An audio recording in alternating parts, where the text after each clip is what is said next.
What were the best films of this past decade as we close this crazy year of 2020? Let's talk about it right here on Horror and Coffee. Stick around.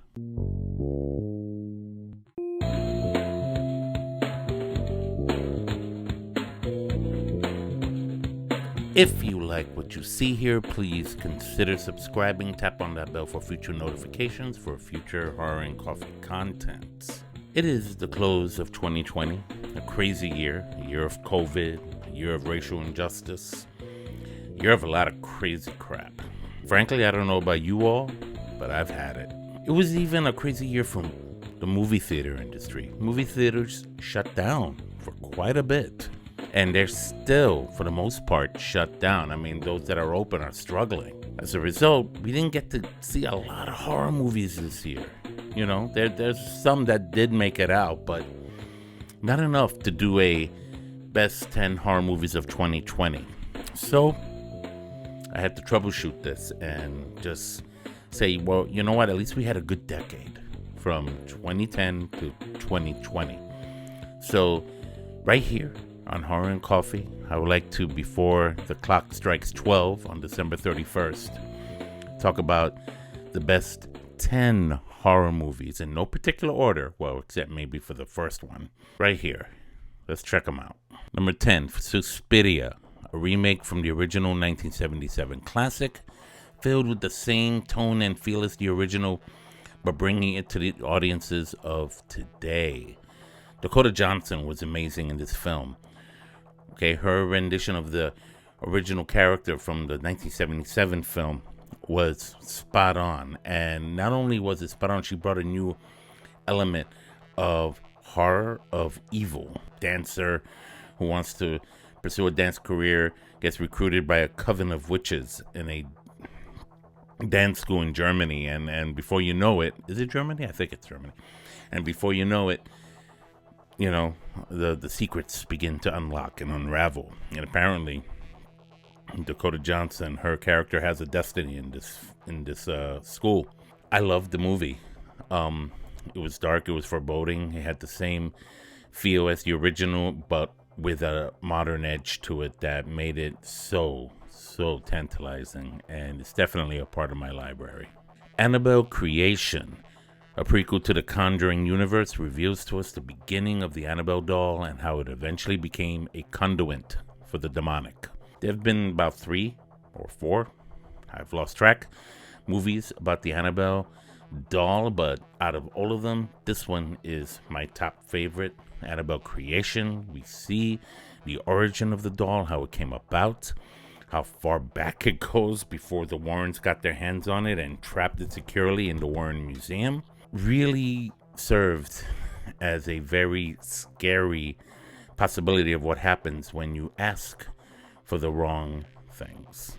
A Quiet Place, 2018. If they hear you, they will hunt you. A movie about survival. A story about a family living in a new world where creatures get you after you make a sound. Yeah.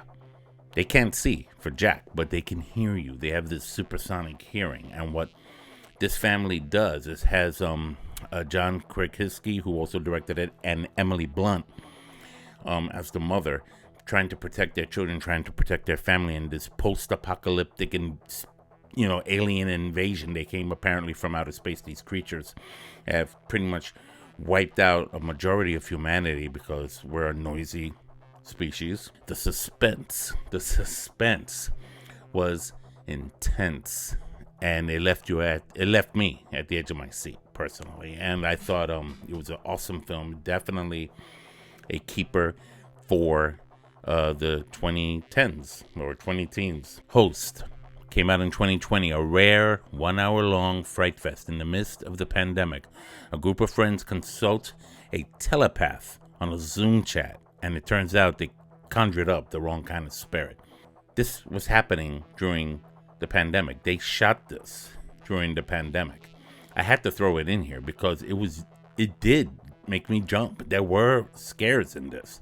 It had a paranormal activity, original paranormal activity kind of feel to it, but with the whole concept of the Zoom call. Like they've done other ones like Unfriended and things like that, but this one, there was something so specific and unique to it, and I loved how they threaded in the current issue with the coronavirus pandemic. I thought it added more to the intensity and the feel of hopelessness, and how they felt trapped in their homes because of this pandemic. They felt they couldn't leave their houses.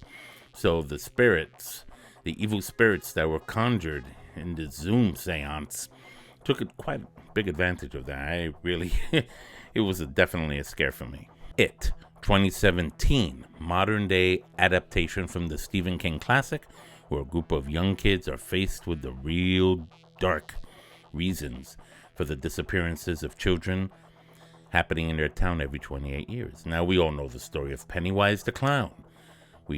Those of you who remember the TV series with Tim Curry all the way in the back there, that this was a scary story. And Stephen King his story really was fleshed out well in this movie, in It 2017, as well as the sequel. Like, they can both be two sides of the same film as far as I was concerned. The Thing, 2011, a prequel to the John Carpenter classic. We follow the trail of the original Norwegian team in their excavation of what happened when an alien ship crashes on Earth. For those of you who saw the original John Carpenter film and loved it, like I did, maybe you love the 2011 film and loved it, like I did. I liked it. It was the whole story of what happened to that Norwegian team before Kurt Russell and that American team came to investigate what happened to the Norwegian team, to their site. And we see what happens there. And it's an amazing, I love its faithfulness to the original in regards to all the Easter eggs. Like, if you're a serious fan of the original Thing from 1982, you'll see all the Easter eggs all over this film that will show you how, oh yeah, this connected. I love the connects. That's what made this movie great for me. Okay? And even though they used a lot of CGI in this, as opposed to in the original film where there was practical effects, amazing practical effects, they still try to make it look as real as possible. And they even did practical effects in this. They kind of try to mix it up a little bit so that they could be faithful to the 82 film, keep a consistent flow there. Fell short a little bit, but regardless, the story was great. Us, 2019. Jordan Peele's classic film. It scared you. A horror film about identity, about self-identity, about what happens when you lose your identity, when your family becomes threatened by a whole group of other people that look just like you and claim to be you and want to wipe you out, only to find out that this is not just happening in their neighborhood. It's actually happening all over the country. It's becoming like an apocalypse of sorts, of personalities flying all over the place. Product of a sinister lab experiment. If you see the beginning of the film all the way to its end, you'll know what I mean by when I say lab experiment. So watch Us. Halloween 2018, a direct sequel to the 1978 John Carpenter classic. It brought back Laurie Strode as older lady who is now, who is estranged from her daughter, from her family, but yet knows that one day Michael Myers will come back and that she's going to do whatever she can to protect her family and herself from the boogeyman, from the shape.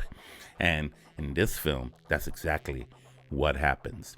I enjoyed this film a lot. I liked it, and there's nothing left to say except I'm looking forward to seeing Halloween Kills and Halloween Ends, the next two films in this trilogy. The Conjuring 2, 2016, based on the true events that happened to a family in London in 1977, where a girl played with some kind of a Ouija board and opened up a portal to let some demon in, and this demon ended up having some kind of connect in the film, not so much in real life, but in the film, to our psychic friends. The Warrens come to investigate, to help, only to find out that this spirit is not only demonic towards the end, but that it had a direct connection to Lorraine in her past experiences with other cases. And I liked how that connects later on in other films. I liked how it connected also to The Nun, in many ways. That you saw the connect there. In fact, this was the film where we were first introduced to The Nun before The Nun had her own movie in it. And finally, my number one. For those of you who've been following me for a long time, you know what I'm talking about. I'm talking about Hereditary, an A24 production, okay, starring Gabriel Byrne, and I forgot the lady because I'm terrible at names, but she's an amazing actress, and it's a horror film with a modern-day feel of Rosemary's Baby. It involves cults, it involves spiritual activity, paranormal activity, shadows in the room, corners that you would otherwise never even notice. A lot of people crap on this film, but in truth, you can ask all the people that were in that movie theater with me when I went to see that June night, a couple years ago, if they thought this was a crappy movie. It wasn't. They were jumping. They were like, oh my God, the way I was oh my Godding, and they all probably went home with their lights on, like me. Yeah, these movies were like just some of other great horror movies that I just didn't make time to put here, but I just wanted to acknowledge these 10 for being just amazing. We can mention other films like Bird Box and stuff like that, and they were great also. But these films in particular just, captured the imagination and took us on a ride of horror, of suspense, of fear, and also of hope and solution to the issue. Many of these movies also offered that.